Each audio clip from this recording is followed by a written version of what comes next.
Buenas tardes a todos. Damos las gracias a la asociación por haber contado con nosotras para poder impartir esta conferencia. Esta conferencia la vamos a impartir desde el punto de vista jurídico y psicológico. El título de la conferencia es Separarse sin conflicto.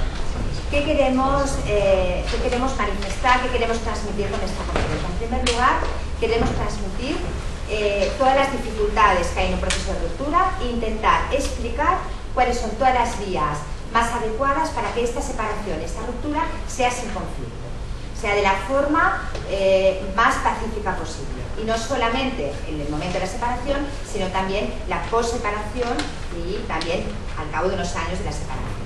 ¿Cuál es el objetivo de esta conferencia? Sería, en primer lugar, intentar informar de una forma con el máximo rigor de una serie de conceptos, de una serie de ideas y de una serie de trámites importantes para el tema que nos ocupa. En segundo lugar, queremos ofrecer estrategias, ofrecer vías para dar opciones para poder resolver todos los conflictos y todas las dudas que se puedan generar. Y en tercer lugar, resolver esos problemas que podéis tener tanto vosotros como alguna persona que conozcáis que pueda tener un problema relacionado con este asunto.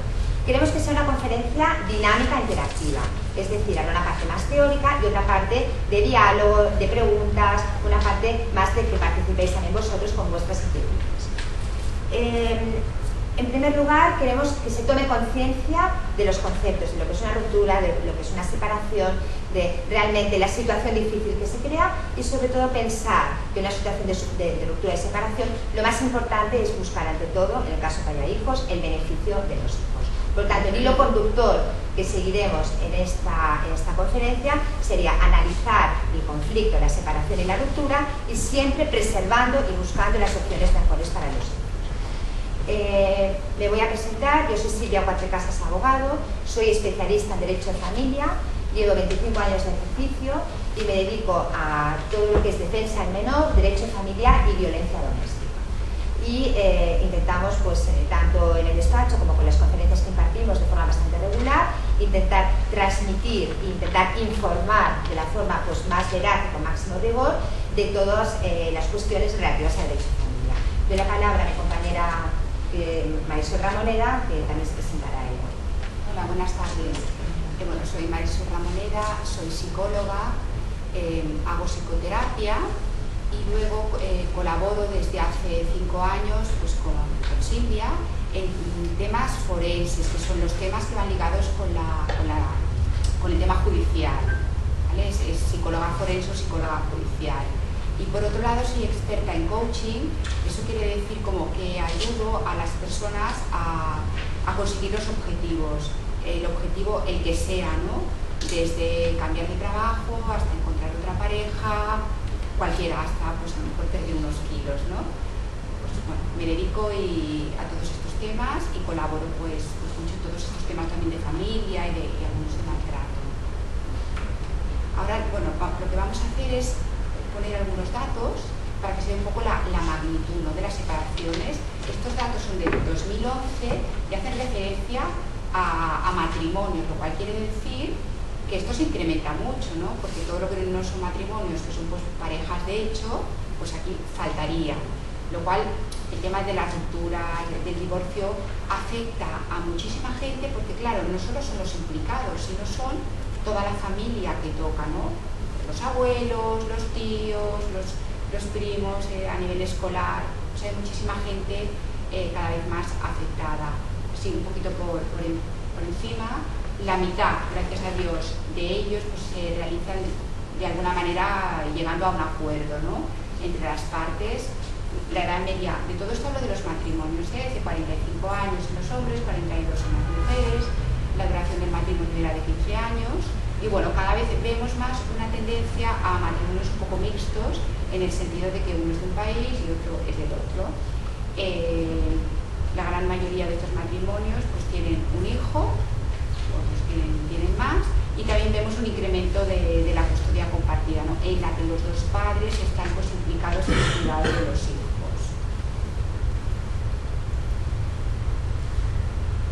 Como ya he hecho referencia un poco al inicio, los objetivos que pretendemos en esta conferencia, ante todo es identificar a analizar y resolver los conflictos derivados de una separación-ruptura.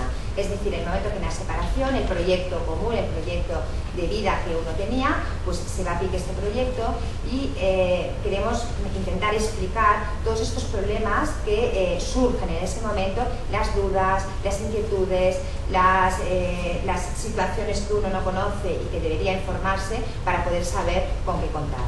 Sobre todo también, en segundo lugar, creemos que es importante ser conscientes de la actitud que tiene que tener uno ante estos conflictos, es decir, la actitud dentro de las divergencias y dentro de la situación, que es una situación grave en la cual pues, uno se encuentra perdido, intentar tener una actitud positiva, una actitud constructiva y sobre todo una actitud de diálogo. En tercer lugar, intentaremos proporcionaros herramientas y también vías y un poco pues, formas para mantener una adecuada comunicación post-divorcio. O sea, no tanto solo en el momento que uno se divorcia, sino en años posteriores. Evidentemente, sobre todo en las parejas que han tenido hijos, tienen que tener comunicación con la otra parte durante toda la vida con los hijos, en momentos determinados, cuando son pequeños, pues en situaciones más pues, del colegio o del pediatra, cuando son mayores, a lo mejor pues, temas de la universidad y posteriormente pues, a lo mejor temas incluso de los nietos. Es intentar dar esas vías, esas estrategias para que esa comunicación sea lo más fluida y lo mejor posible y para que ese conflicto que muchas veces se crea con la misma ruptura se intente pues, minimizar y que sea pues, lo más pacífico posible. Pasaremos a poner unas imágenes que ilustrarán un poco lo que queremos transmitir.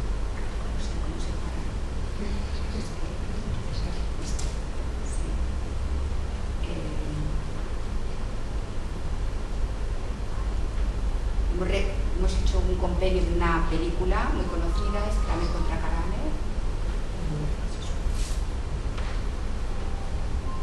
No sé si se mira.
mensaje, ¿no?, de este trocito de esta película que ya tiene unos años es que si todos ponemos, ¿no?, nuestro granito de arena, pues los niños estarán mucho mejor. Y luego también la parte positiva, ¿no?, de que cada vez más hay una igualdad de sexo, ¿no?, y que los hombres también cada vez están más implicados y que todo esto para los niños es muy positivo. A ver. También otro mensaje, sobre todo, es que en cualquier proceso de separación hay que pensar en el menor, hay que intentar buscar las estrategias para que la estabilidad, el bienestar, la tranquilidad del menor se preserven. Es decir, muchas veces los intereses personales se anteponen a los del menor. Y hay que pensar siempre que primero es el niño y luego es el adulto. Bueno, cuando hablamos de separación, nosotros lo vamos a asimilar a divorcio. Entonces, esta transparencia que está aquí no está muy bien elegida, porque en el fondo lo que se rompe es la relación de pareja, pero no debería romperse, ¿no? La línea no debería estar aquí, porque el niño tiene que estar con los dos padres. Cuando hay una separación, lo que pasa es que se interrumpe la vida en común, tenemos todo el tema judicial y cesa la convivencia. Entonces, todo eso implica muchísimos cambios vitales en muchos órdenes de la vida, ¿no? Pues en la relación con los de trabajo, en la relación dentro de la familia, en la relación con los hijos, y bueno, uno tiene pues que reorganizarse. Y aparte pues que dentro de todo este proceso influyen mucho los sentimientos. Hay muchas emociones que se mezclan, ¿no?, de tristeza, de culpa, bueno, y esto a veces pues nos puede llevar a hacer, ¿no?, que la separación o este divorcio tenga problemas asociados. Aquí vemos que es muy ilustrativa, ¿no?, cómo, a ver, las dos partes que forman la pareja o el matrimonio, pues cada uno quiere no coger lo que está en un extremo. Entonces, ¿qué pasa? Que los intereses son contrapuestos y esto origina un conflicto. Este conflicto, lo que ocurre es que está a nivel de cualquier área de nuestra vida. Hay conflictos entre los equipos de fútbol, hay conflictos, ¿no?, entre los padres y los hijos, hay conflictos muchas veces entre un jefe y un subordinado. Pues, lo que hay que hacer es quizás no evitar este conflicto, sino gestionarlo adecuadamente. Y en este caso que intervienen unos temas que son los niños, que todo el mundo quiere los niños, y también todo el tema económico que hay detrás, ¿no? Pues de ahí vienen los conflictos. Cuando se crea este conflicto hay un ámbito que es importante, que es el ámbito legal. ¿Qué pasa? En el momento que hay una separación, que hay una ruptura, hay una situación distinta. En la convivencia pues había unos roles que cada uno asumía, había unos acuerdos de las partes, había pues tanto unos acuerdos económicos como unos acuerdos de cuidado de los hijos. ¿Y qué pasa? Que en el momento de una separación todas esas sinergias que se habían creado durante la convivencia se rompen y se crean dudas y se crea una situación en la cual generalmente uno está desconcertado. Es importantísimo en el momento que hay una separación informarse. Informarse por qué, saber qué derechos tiene uno, qué obligaciones tiene, y luego también, sobre todo, saber qué es lo que uno considera que es mejor o que es más conveniente para esa situación concreta, individualizada y personal que tiene, cómo será diseñar el futuro por ruptura. Desde el punto de vista legal, inicialmente se crean siempre unos conflictos de intereses personales y jurídicos.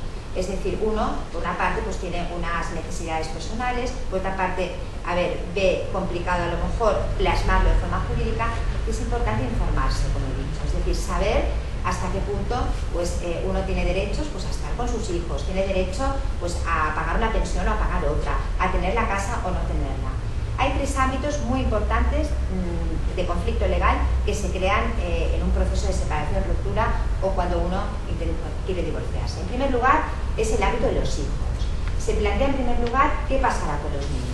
Cuando la pareja vive junta, está con los niños, viven con los dos, los niños tienen una relación, un espacio relacional con ambos, y en el momento que se plantea una ruptura, se plantea con quién van a vivir los niños, de qué forma nos vamos a relacionar con ellos, y esto plantea muchas veces que uno de los dos tenga miedo a la pérdida, que tenga miedo a la pérdida del contacto, a la pérdida de poder participar en la vida activa de los hijos.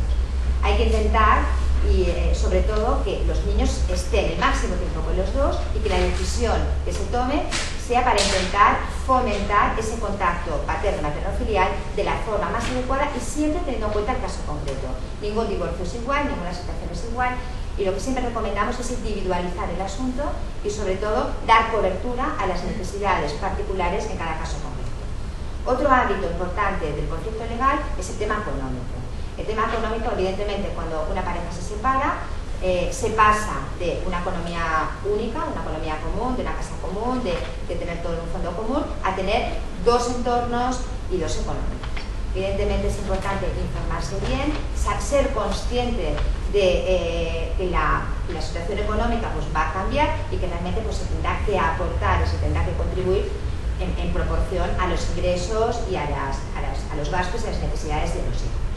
Otro tema importantísimo y que origina muchos conflictos es el tema de la vivienda. En el momento que uno se separa se genera el conflicto de quién se va a quedar el uso de la vivienda. En el caso de que la vivienda sea de los dos, qué va a pasar con esa vivienda, a quién se va a adjudicar, cómo se va a dividir.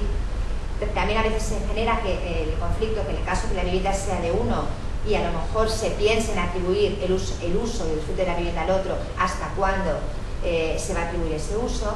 Y se crean una serie de conflictos y de interrogantes que son importantes, sobre todo el poder disiparlos y con la máxima información y sobre todo saber cómo se va a reorganizar esa vida post-divorcio.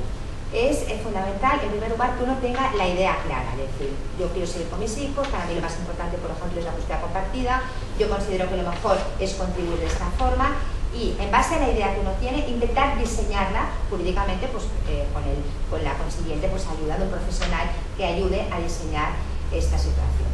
Desde el punto de vista legal, sobre todo es importante también evitar el conflicto. Y realmente lo que recomendamos es, en primer lugar, intentar llegar a un acuerdo que, como ya explicaremos más adelante, tiene que ser un acuerdo lo más beneficioso para los hijos y, desde luego, para las partes, y que todo lo que se acuerde se pueda asumir por parte de uno y por parte de otro.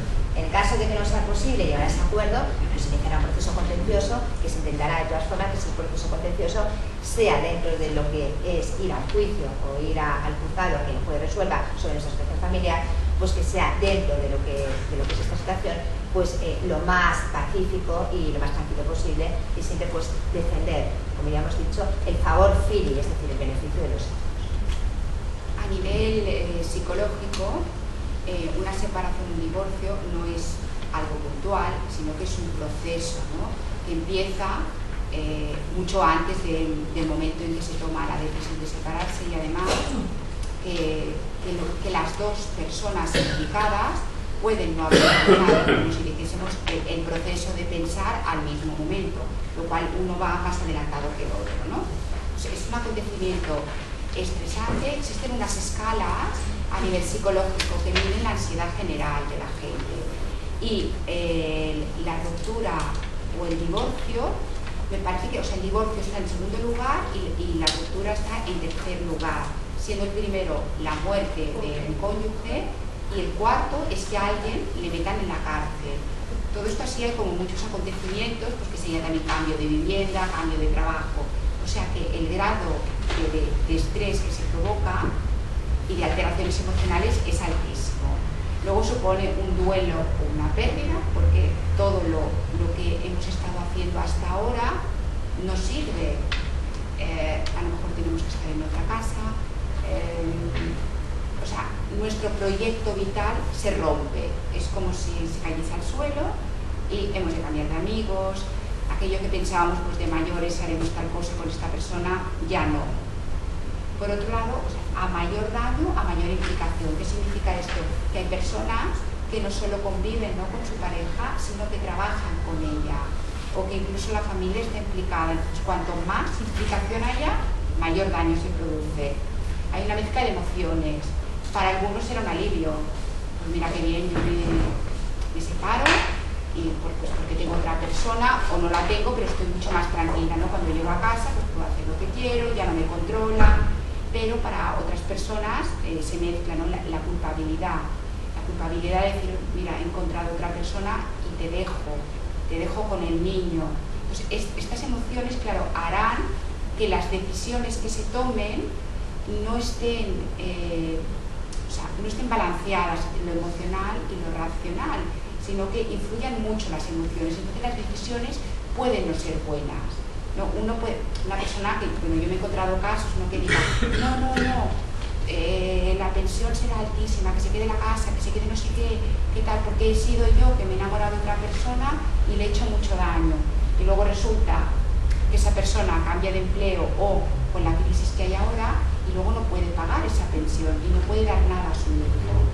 Entonces hay que tener claro, ¿no?, que en la vida no se pueden tomar decisiones importantes cuando hay tantas emociones. Lo que pasa es que no queda otra opción que hacerlo, ¿no?, a veces. Por eso hay que asesorarse bien. Por otro lado, bueno, ya lo he comentado, que hay que redefinirse. A lo mejor en el trabajo hay que pedir una reducción de jornada. A nivel familiar, pues hemos de pedir, ¿no?, pues a los hermanos, a los abuelos que se hagan cargo de nuestros hijos, que nos vayan a buscar al colegio. O sea que hay muchos cambios, ¿no?, que se van produciendo. En el hilo a lo manifestado por Marisol, decir sobre todo que en ese momento que uno está muy vulnerable y que realmente pues estás ante una situación en la que cesa la convivencia y la que ya no estás viviendo con la persona con la que tenías un proyecto común, muchas veces necesitas ayuda de terceras personas que te hagan ver de forma más objetiva realmente los problemas que existen y las soluciones que se pueden tomar. El conflicto es una situación de divergencias, discrepancias, de desavenencias entre los progenitores, de desacuerdos. Esta situación de conflicto tiene una perspectiva, un ámbito legal que hay que intentar darle cobertura. El conflicto puede tener varios ámbitos y varias vertientes. El conflicto, por una parte, puede ser un conflicto productivo, es decir, hay unas desavenencias, pero vamos a intentar buscar una solución beneficiosa para este conflicto. Sería un conflicto productivo con una solución creativa. Puede ser un conflicto funcional, que este conflicto es el que se da un distanciamiento emocional entre la pareja y es el que es habitual. Y luego también un conflicto destructivo, que es el que hay que intentar evitar, que es aquel conflicto en que entre las partes se enfrentan al máximo, se pelean y además esa repercusión es muy negativa para los hijos. Antes de llegar a un proceso judicial hay que intentar, sobre todo, agotar todas las posibilidades para intentar llegar a un acuerdo, intentar el menor conflicto y encontrar un nuevo orden de la organización familiar. Es decir, hay que intentar, ante todo, buscar una estructura lo mejor posible para que ese conflicto minimizarlo al máximo. Dentro del ámbito legal, como ya también he dicho antes, hay que mantener los derechos de los niños. Hay que intentar que los niños sigan relacionándose con los dos, que la obligación alimenticia que tienen los progenitores se cumpla, es decir, que los niños tengan cubiertos pues, todo lo que es el ámbito de la manutención, de la educación, de la habitabilidad, de la existencia de sus gastos habituales, gastos de enfermedad, su desarrollo cultural, el bienestar general. Sobre todo también es importante pues, que los niños puedan seguir manteniendo dentro de lo que es la situación y dentro del ámbito que se pueda, pues el ocio que tenían, las actividades extraescolares que tenían. Y luego también es fundamental tener en consideración una obligación que tienen los padres relacional y de cuidado físico y afectivo hacia sus hijos, que a pesar de que se separen, la separación es de los padres, pero no de los hijos. Y hay que intentar dar la máxima cobertura en el ámbito personal, en el ámbito afectivo y en el ámbito emocional. La conflictividad, el proceso judicial, cuando se va a juicio, cuando hay un procedimiento contencioso, se utiliza muchísimas veces por parte de uno o de otro como una estrategia. Muchas veces se intenta utilizar ese conflicto, esas divergencias, como un arma para intentar obtener beneficios económicos y patrimoniales. ¿Qué implica esto? Por ejemplo, una persona que pide la custodia compartida, uno de los factores principales y de las características principales para pedir una custodia compartida es que tiene que haber un cierto entendimiento de las partes y tiene que haber una vía de diálogo en los temas relativos a los hijos, temas afectivos, temas pediátricos, temas escolares. Generalmente la otra parte intenta demostrar en el juzgado que hay conflicto, que se llevan fatal, que hay una relación muy mala, para evitar que la otra parte pueda conseguir la custodia compartida. Ha habido una reforma legal del año 2010, el nuevo Código de Familia catalán, en el cual hemos dado un paso hacia adelante. Es decir, esta conflictividad que existía antes y que era un hándicap para obtener la custodia compartida, ha dado un giro con esta nueva regulación y lo que es fundamental en un juzgado es demostrar que uno tiene voluntad de mediar, de consensuar, de tener una buena relación con el otro. Y ya solamente con el hecho de poder demostrar esa voluntad o esas ganas de mediar con el otro es un factor a tener muy en cuenta por el juez, por ejemplo, para otorgar la custodia compartida. En este caso, ¿cómo se puede demostrar que uno tiene voluntad de mediar? Claro, si uno tiene voluntad de mediar y el otro no, no se va a llegar nunca a ningún acuerdo. Esa voluntad de mediar, esa voluntad de llegar a acuerdos se puede demostrar pues, mediante SMS que mandas a otra persona, mediante emails, mediante burofax, porque pasa muy frecuentemente que uno quiere llegar a acuerdos, que quiere información, que quiere tener un clima mucho más pacífico, y el otro, teniendo prioridad a las rencillas que puede tener o a las divergencias personales, intenta machacar al otro, dejando aparte pues, lo importante que es el tema parental. Ya como última cosa en relación al conflicto legal, hay que diferenciar siempre lo que es las divergencias personales, es decir, el conflicto que has tenido con la pareja que ha dado lugar a la separación, de lo que es la capacidad parental. Por una parte habría que dejar al lado el conflicto, pues, el odio, el rencor de que una pareja se haya ido con otro, a la necesidad de los menores de tener una relación post-ruptura con uno y con otro por el beneficio de ellos y por tener pues, esa necesidad que tienen de ambas figuras que son complementarias. Vale. La decisión de separarse es una decisión compleja, ¿no? Como he comentado antes, uno un día no la toma en un día, sino que es una mezcla de emociones, una mezcla de valores, de creencias, de miedos que se van mezclando allí, ¿no? Y dan como resultado pues, esa decisión. Pues nosotros cuando vemos a las personas, pues a veces dicen, pero si es que yo no quiero que pase como mis padres, yo no quiero que mis hijos vivan lo que yo viví, o te vienen con dudas, es que claro, dudas pues a lo mejor de carácter pues, religioso, es que yo no quiero porque esto no lo concibo, ¿no? Para mis hijos, luego miedos de todo, ¿no? ¿Qué pasará con los niños? Pues seré yo capaz de cuidarlos, seré yo capaz pues de, no sé, de ser un buen padre, de ser una buena madre, y bueno, todo esto se mezcla, ¿no? Y afecta, ¿no? Como estamos diciendo pues a lo largo de esta charla, ¿no? Afecta en las decisiones que se van tomando. En la intervención jurídica psicológica, en el proceso de ruptura, hay tres fases muy diferenciadas, que sería el antes, o sea, antes de que se tome la decisión, o lo que va a llevar a tomar la decisión, el durante todo el proceso, o sea, durante se está uno separando, tanto si se llega a un acuerdo, un convenio, un mutuo acuerdo, como si hay un contencioso, y el después. El después es un periodo muy largo, que puede ser justo después de la separación hasta pues, muchos años después de dicha separación, es decir, como ya he comentado antes, cuando los hijos son mayores o no son independientes económicamente, puede haber pues, una situación de conflicto que también hay que gestionarla de la mejor forma posible. La intervención jurídica tendría también estas tres fases, el antes, el durante y el después. En el antes, como puntos esenciales que tenéis aquí en la diapositiva y que los resumiré un poco, sería plantear la ruptura siempre pensando en el bienestar de los hijos. Pues había que plantear esta separación, aunque a lo mejor me gustaría pues, seguir, porque creo que es mejor para los hijos seguir, tengo que pensar que si hay mucho conflicto, que si hay desavenencias, que si me peleo con la otra persona, es mejor por el bienestar y por la estabilidad, sobre todo psicoemocional de los niños, separar. Segundo punto importante en este antes sería mediar con la otra parte, buscar un canal de mediación, de terapia, o sea, para intentar acercar posturas. Y la tercera fase sería una negociación entre los letrados. Generalmente, pues cada parte se busca un asesor jurídico, que sería pues, entre los letrados, intentar nosotros también fomentar ese acercamiento entre las partes. El cuarto punto sería analizar la toma de decisiones de la separación con todas las consecuencias, estar bien informado de todos los aspectos jurídicos patrimoniales, de los aspectos de los hijos, etc. Pues, el quinto punto sería qué aspectos hay que tener en cuenta básicamente. En primer lugar sería el aspecto de los hijos, es decir, qué régimen de custodia y qué régimen de visita se va a fijar. También la situación laboral de cada uno, cómo vamos a gestionar tanto el trabajo que tenemos como los horarios para poder atender a los hijos. También el tema de la comunicación con el progenitor y sobre todo también cómo vamos en esta situación post-ruptura, cómo vamos a adaptarnos a esa nueva, a crear esa nueva realidad.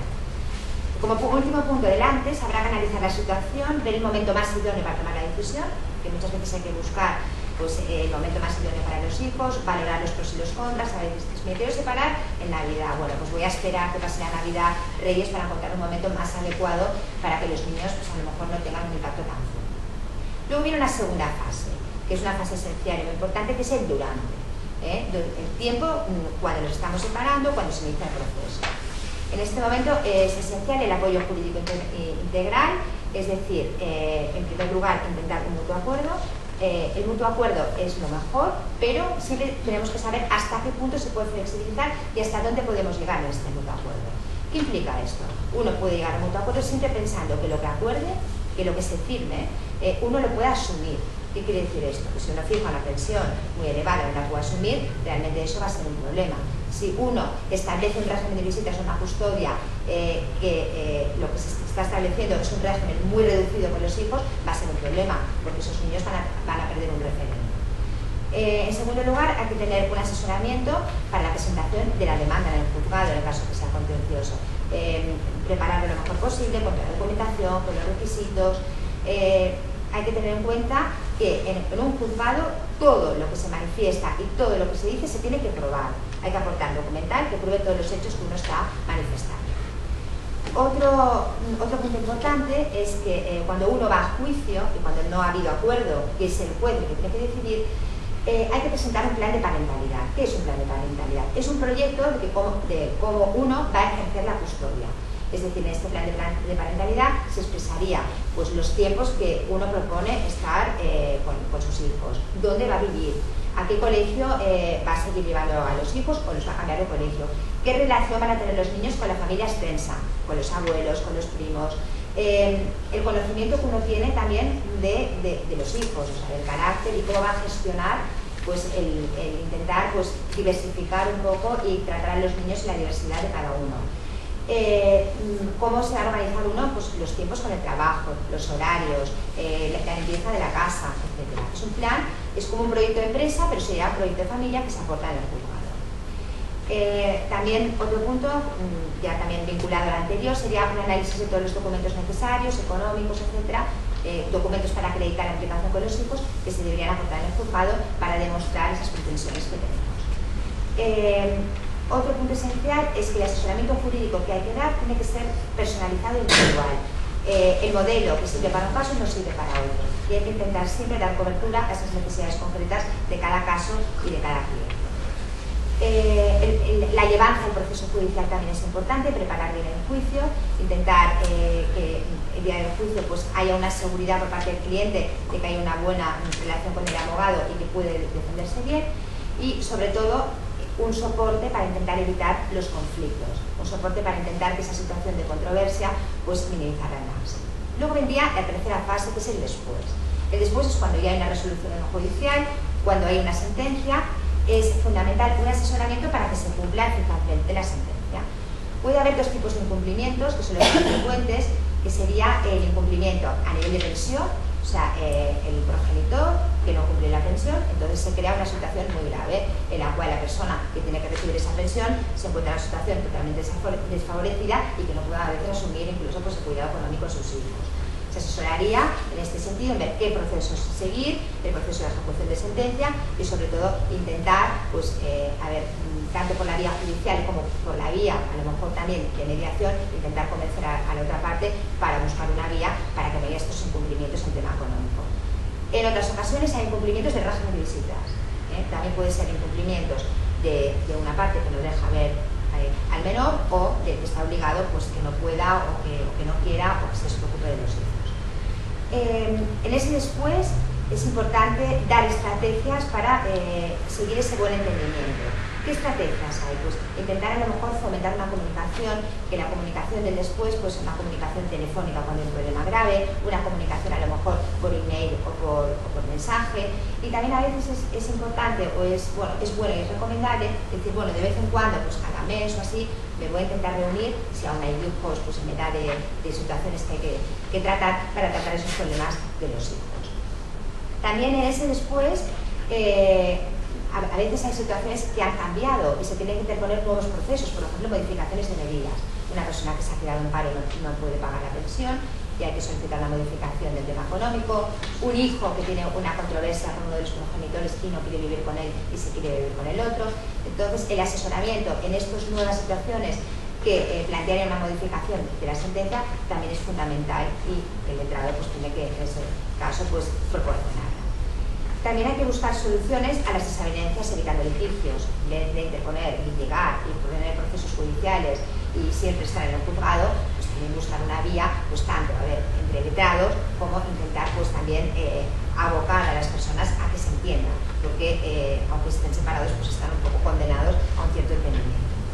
Y luego también ayudar, como ya he explicado antes, este plan de parentalidad, que es este proyecto de cómo hacer la custodia, ayudar también a cumplir ese plan, es decir, a mitigar los posibles conflictos, asesorar las incidencias que se vayan sucediendo.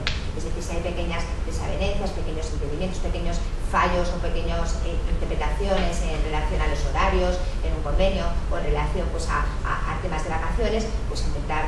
El letrado pues, tiene que intentar dar unas soluciones que un poco pues, pacifiquen y disipifiquen esos posibles conflictos. La intervención psicológica puede estar también antes, ¿no?, de haber tomado la decisión de separarse, pues podría haber una terapia de pareja, una terapia familiar, con la idea, ¿no?, de que esos conflictos se solucionen y de poder reenfocar el tema, ¿no? Tenemos también la mediación en el caso en que se tome ya la decisión de separarse, pues como ha dicho mi compañera, no siempre es mejor que el acuerdo, sea cual sea, se tome entre dos personas, que ellos se pongan de acuerdo, que sea un juez que diga, es esto y así se hace, ¿no? Que se tome la solución por una tercera persona. Entonces, todo aquello pues, que favorezca bien la mediación entre las dos personas o a través a veces de los abogados, será siempre mejor, ¿no?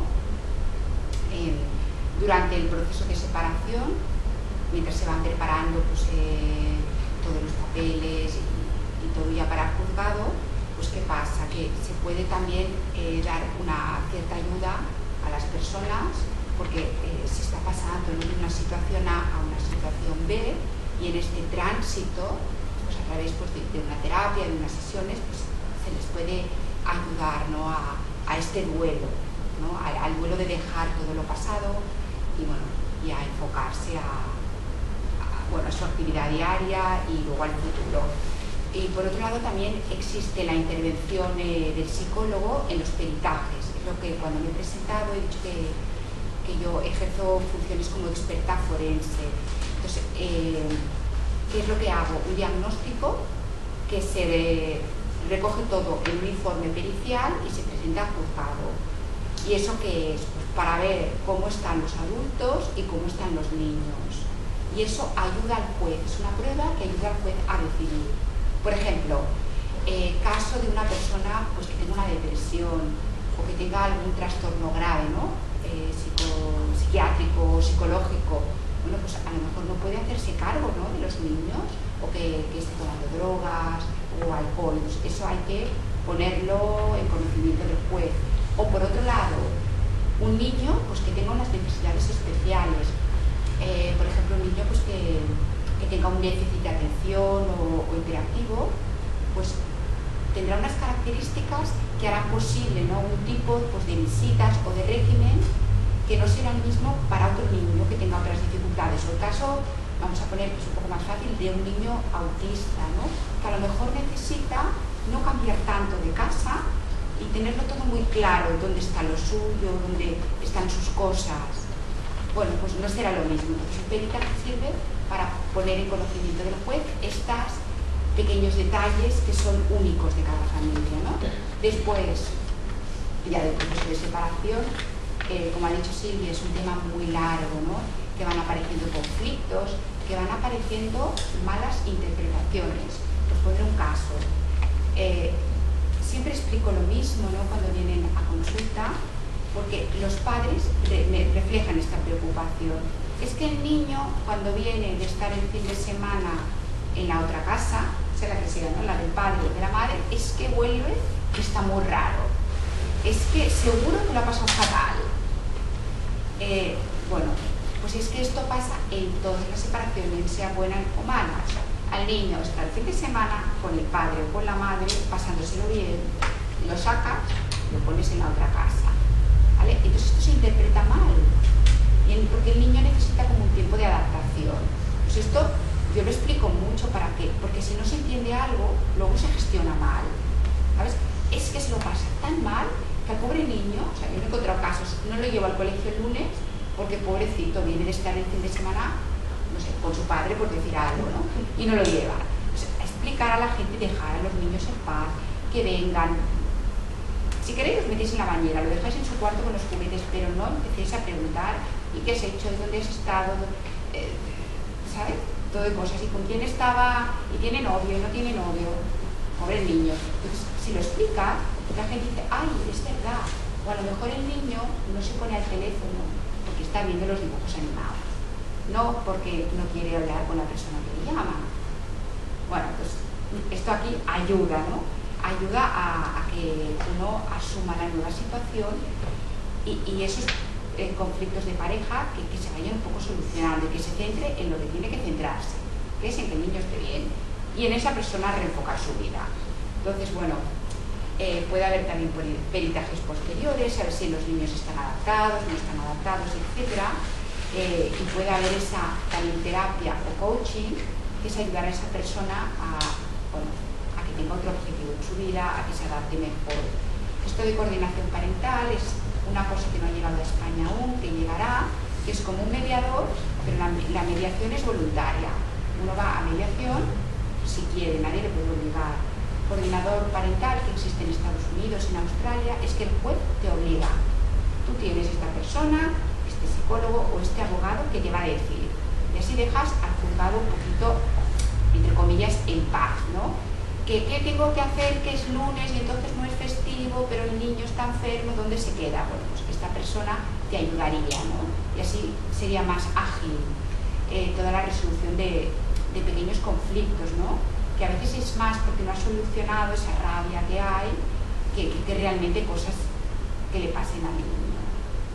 Para añadir en este después, también es importante que el abogado también da estrategias para que esas dificultades que decía Marisol, estas situaciones cada uno interpreta de una forma o de otra, no se den. Por ejemplo, en el caso que contaba Marisol, de que el niño cuando viene de estar con un padre o con otro, pues puede estar a lo mejor pues más triste, tal, intentar que a lo mejor estos intercambios no se hagan en casa, sino que se hagan en el centro escolar. Entonces, si los intercambios, si el padre que está el fin de semana está de viernes a lunes y lleva al niño al colegio, el niño ya no pasa por esa transición de estar en una casa y tener que ir a otra, sino pasa por un lugar neutro que es satisfactorio para el niño, que es ir al colegio, estar con sus amigos. Esto a veces es un buen consejo también por parte del abogado para minimizar ese posible impacto que puede tener para el niño esos intercambios. También en el tema, por ejemplo, de los periodos vacacionales, también es muy importante, en el caso, por ejemplo, que haya un convenio, fijar horarios, porque también si no, las personas están un poco, un poco con la incertidumbre de decir, la mitad de las vacaciones cada uno, pues no sabemos cuándo es el punto medio, o no sabemos cuándo tenemos que ir a recoger al niño. Si en un convenio se fija, se establece exactamente todos los parámetros de forma fija y de forma clara, es decir, pues se entregará el niño el 30 de diciembre a las 20 horas, pues ya estás evitando conflictos y diferentes interpretaciones de si hay un día más o un día menos. Este hecho de regular todo de una forma lo más clara posible facilita y sobre todo impulsa el mejor entendimiento entre las partes, y es lo que intentamos también pues analizarlo de esta forma para que así pues no haya estas malas interpretaciones que también causa pues una desazón entre los progenitores. Como dice Silvia, es mucho mejor fijarnos los años pares, los primeros 15 días los tendrá tal, que si se dice los años pares elegir al padre, los años impares la madre, porque entonces ¿qué pasa? Que están ya llegando las vacaciones y esa persona no ha elegido, entonces la otra no se puede organizar. Entonces si se dice los años pares del 1 al 15 tal, o sea, cuanto más concreto, más ayuda a todos. Y en el tema económico igual, o sea, si se fija la pensión, exactamente se fija que incluye la pensión incluye los gastos ordinarios, incluye la escolarización, incluye la mutua médica, incluye la parte proporcional de los suministros, incluye pues una actividad extraescolar concreta, ya se tiene claro que incluye esto. También, por ejemplo, entonces ya no hay ningún error. O los gastos extraordinarios, que es una batalla, también un motivo de conflicto, pues que los gastos extraordinarios están totalmente delimitados, pues que sean los gastos médicos no cubiertos por la Seguridad Social, que son las actividades extraescolares decididas de mutuo acuerdo, las matrículas universitarias, Cuanto más delimitado y acotado, menos posibilidad de conflicto y discrepancia entre las partes. Vamos a dar unas pinceladas rápidas a conceptos básicos que hay que tener en cuenta. Pasamos un poco rápido porque tampoco quizás es un poco farragoso. Sería un poco la diferencia entre separación y divorcio. La separación sería el acto judicial en que se modifica el estado civil, es decir, hay un cese de la convivencia, el matrimonio sigue. La separación, puede haber dos tipos de separación. Es la separación de hecho, que es una situación fáctica en la cual las dos partes ya no viven juntas, y la separación judicial, que es cuando hay una declaración judicial ya de los cónyuges, es decir, una sentencia de mutuo acuerdo o una sentencia contenciosa. En la separación, aunque siga el vínculo, se regulan todos los efectos derivados de esa separación, es decir, se regulan pues, también la custodia, el gasto de visitas, el tema económico y también pues, las obligaciones que tienen los padres hacia los hijos. Esto sería lo que es la separación. El divorcio, en el divorcio sí que ya se rompe el vínculo, que es una situación distinta, se pasa de un estado a otro, un estado de casado a un estado de divorciado. El divorcio puede ser igual que la separación, de mutuo acuerdo, con un convenio con la aprobación judicial o contencioso, puede ser pedido por uno o pedido por los dos. En ambos casos, cuando es contencioso, el juez dicta una sentencia y esta sentencia pone fin al proceso. Las causas, no hay causa, o sea, no hay que manifestar ni que probar la causa del divorcio. Solamente hay un requisito, que hayan pasado 3 meses desde la celebración del matrimonio. No hay culpabilidad en derecho de familia, no hay que demostrar ni hay que probar que hay una causa por parte de uno o por parte de otro, solamente hay unas desavenencias y hay un cese de lo que se llama afecto maritalis, que es de la relación entre los dos y que han transcurrido 3 meses de la separación. ¿Cuáles son los efectos del divorcio? Es la disolución del matrimonio, cambio de estado civil y luego una sentencia en la que se regulan todas las medidas derivadas de esa ruptura, tanto a nivel de los hijos, a nivel económico como a nivel patrimonial. Yo os explicaré un poquito las fases del proceso emocional. Estos son fases del duelo, ¿no? Y que, como si dijésemos, estarían en cualquier tipo de duelo. Bueno, la muerte pues, de un familiar, una separación, un cambio de trabajo, o sea, una pérdida, de hecho, ¿no? Entonces, la primera de ellas es como shock. No, esto es que es imposible que él o ella me digan que se quieren separar, ¿no? Es que esto a mí no me puede pasar, o sea, lo estoy soñando, entonces no te lo crees, ¿no? Luego ya, esta es la fase de negación, de shock. Luego ya pasamos a la fase de ira. Pero si es que esto no es justo, si es que yo lo he querido mucho, lo he cuidado mucho, ¿por qué tengo que ser yo? O sea, ¿por qué no le pasa a otro que no ha hecho tanto como yo? ¿No? Esta es, claro, una fase un poco complicada, que todo está muy a flor de piel, con mucha ira, con mucha rabia, pero que, bueno, no por ello no es buena, sino que, bueno, está ahí, hay que saber gestionarla, como todo, ¿no? Luego ya pasamos a la fase de depresión. Es la fase en que uno necesita centrarse más en sí mismo, una fase pues, de tristeza, de lloro, de reflexión. Pero no hay que tampoco verlo como muy negativo, porque el ver esa fase de tristeza indica que ya estamos más avanzados, ¿no? en la fase del duelo, que luego hay una fase mejor, que es la fase de negociación. Bueno, vale, si se ha ido, pues no me quedará otro remedio, pues quizás que me tengo que poner las pilas, ya no puedo estar tanto tiempo en el sofá, pues tendré que salir y conocer a otra gente, ¿no? Pues a lo mejor algún día que puedo venir a una conferencia, entonces ya empiezas pues como a movilizarte un poco más, ¿no? Hasta que al final llegas a la fase de aceptación. En esta fase uno está cuando ya deja de hablar del tema que le preocupa. Deja de hablar, por ejemplo, de una búsqueda de trabajo o de por qué le han despedido, deja de hablar ya de ella, de él. Ya empieza a enfocar pues, una vida más normal. No, esta última fase quizás no es de felicidad absoluta, pero sí que ya uno encuentra una paz y una tranquilidad. Como he dicho al principio, ¿qué pasa? Que estas fases no siempre coinciden.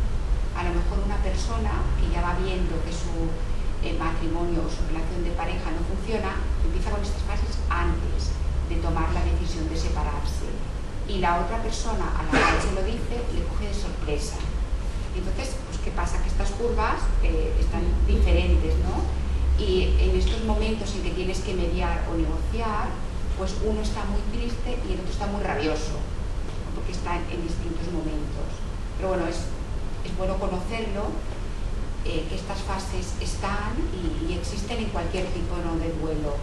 Hay personas que me dicen, bueno, ¿y esto cuánto dura? Pues depende. Hay veces que durará 1 año, hay veces que durará 2, dependerá de muchos factores, ¿no? Uno de ellos, solo voy a decir 1 o 2, ¿no? Quizás dependerá del apoyo que tenga cada persona, amistades, familia, ayuda logística también, y también dependerá un poco de las estrategias.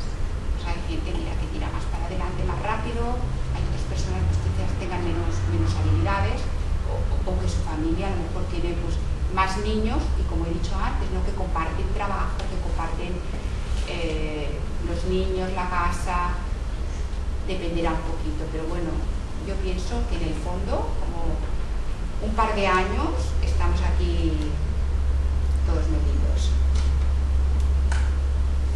Bueno, para poder tomar una decisión y también saber qué es lo mejor para los hijos, hay 2 conceptos que se suelen muchas veces confundir y que es importante tenerlos claros, que es la patria potestad y la custodia.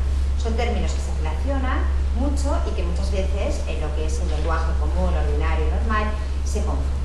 La patria potestad es el conjunto de derechos y obligaciones que están derivados de la filiación, es decir, por ser padre tenemos la patria potestad.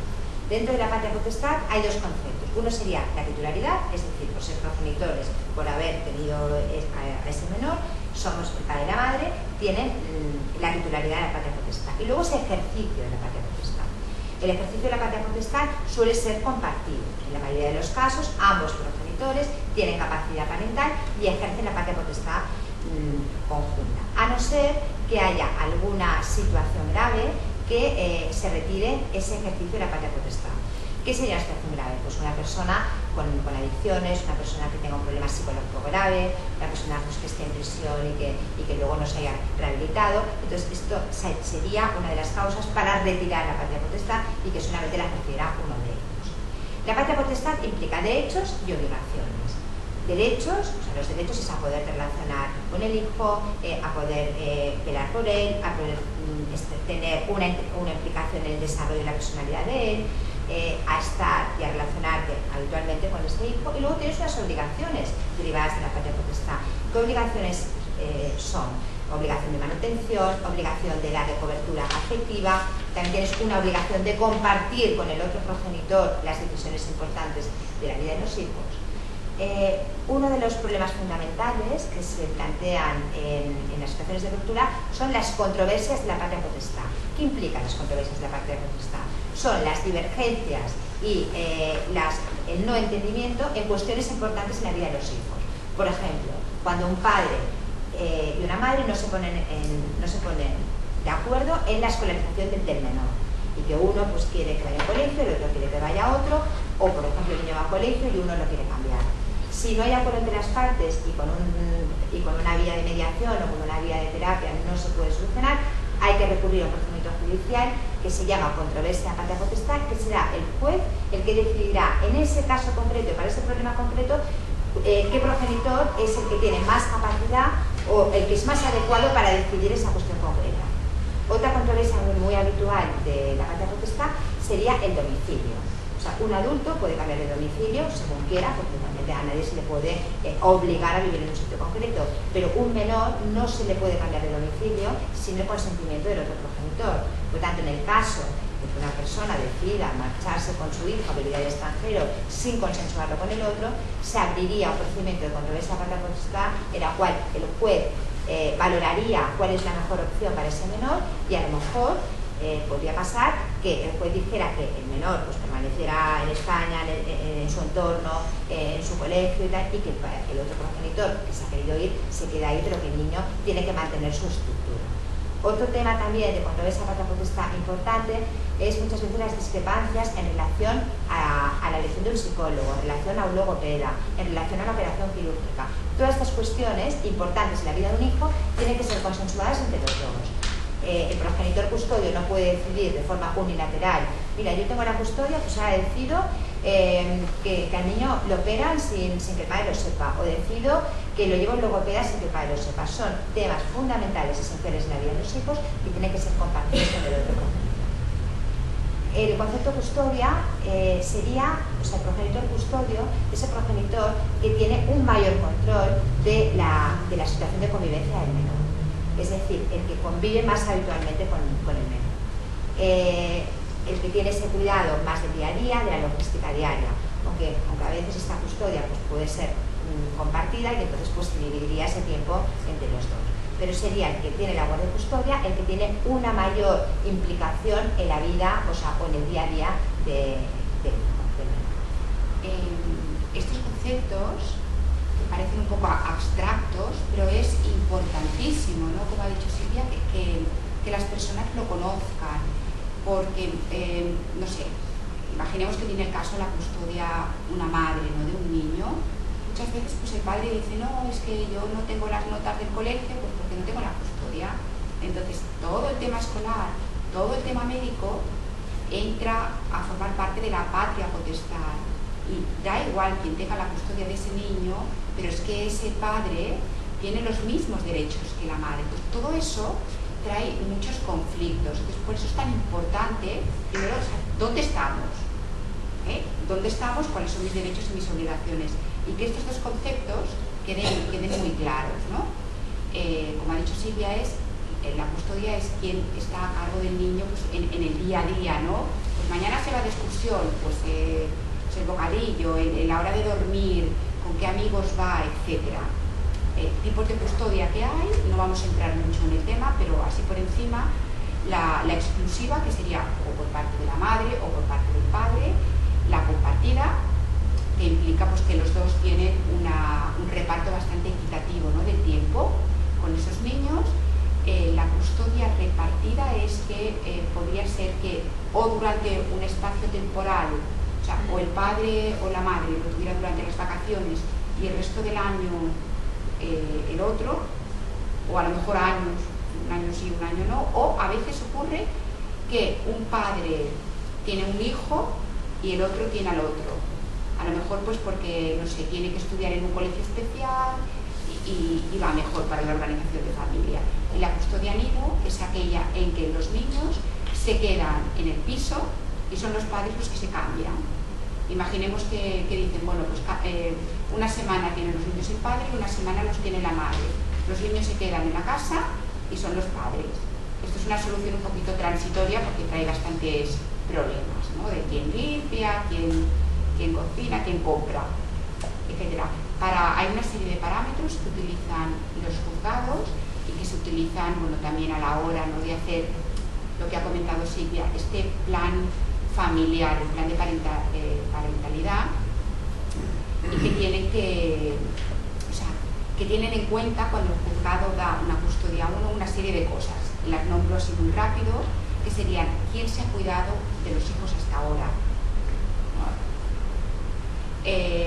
los domicilios, si están muy cerquita es mucho más fácil una custodia compartida que si viven a 50 kilómetros. La actividad laboral, muchas veces hay uno de ellos que trabaja en turnos nocturnos o en turnos a lo mejor en un cine que acaba muy tarde y eso pues es complicado, ¿no? Entonces pues van a estudiar estas actividades para ver quién va a tener la custodia y cómo van a distribuirlo, ¿no? Etcétera. También pues qué relación hay, ¿no? Si hay muchas madres pues, que piensan que el niño es suyo, entonces vamos a ver, también habrá que dar un tiempo para que esté con el padre, porque si no el niño va a perder esa figura de referencia. Entonces el tipo de relación que se vea también va a influir, ¿no? En el reparto y también pues la dinámica que han tenido pues, con los niños, ¿no? Puede ser pues que un padre esté poco tiempo con su hijo, pero que luego lo viva muy intensamente y con muchísima calidad. También otro concepto importante sería la voluntad que tiene cada uno, la voluntad de cambiar las rutinas, los hábitos que tenía hasta ahora, esa voluntad de cambiarlos para poder ocuparse en esa nueva situación de su hijo el máximo tiempo posible. Sí. Entonces, un poquito ya como resumiendo, ¿no?, de esta conferencia, pues, queríamos dar 3 consejos. En primer lugar, pensamos que es importantísimo, como ya hemos dicho, un buen asesoramiento legal. Es decir, tener conocimiento de todas las opciones que tenemos, la viabilidad de estas opciones y también un asesoramiento psicológico, sabiendo pues, todas las consecuencias emocionales, entenderlas, gestionarlas adecuadamente, y cuanta más información y más sepamos de todos estos temas, más posibilidad de poder decidir también lo que más nos conviene. También hay que considerar la posibilidad de llegar a acuerdos entre las partes implicadas, es decir, de no judicializar el conflicto y sobre todo pues, intentar buscar una mediación, y también es fundamental ser muy cauteloso al firmar un convenio, es decir, ser prudente, que lo que uno firma, como ya he manifestado antes, pues que sea lo que uno pueda cumplir. Y también concienciarse de la necesidad de un buen entendimiento de la etapa de posruptura, de concienciarse de que hay que hacer todo lo posible, el máximo esfuerzo posible, para que en el momento que uno se ha separado, pues tener ese buen entendimiento o ese clima, lo más cordial dentro de lo que puede ser o más respetuoso posible con el otro, con la otra parte. En el fondo hay que cambiar un poco el concepto de uno gana, uno pierde, si yo tengo más, pues tienes menos, a ganar, ganar. O sea, a centrarse en el niño, ¿no? Más que uno y otro, si yo estoy más con él, tú estás menos, lo cual entonces yo gano. Si yo me quedo, yo qué sé, tú me pasas más tensión, pues así te quedas menos. En el niño, a ver qué es lo bueno para él, ¿no? Entonces es este concepto de ganar, ganar. Y bueno, yo un poquito lo que recomendaría, ¿no?, a nivel psicológico es a rapidez.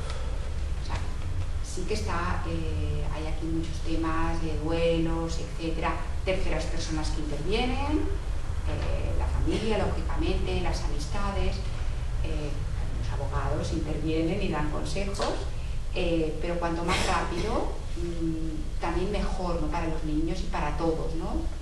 Bueno, vamos a hacer esta etapa, empecemos la nueva. Un poquito este sería pues, lo que os queríamos transmitir con esta conferencia.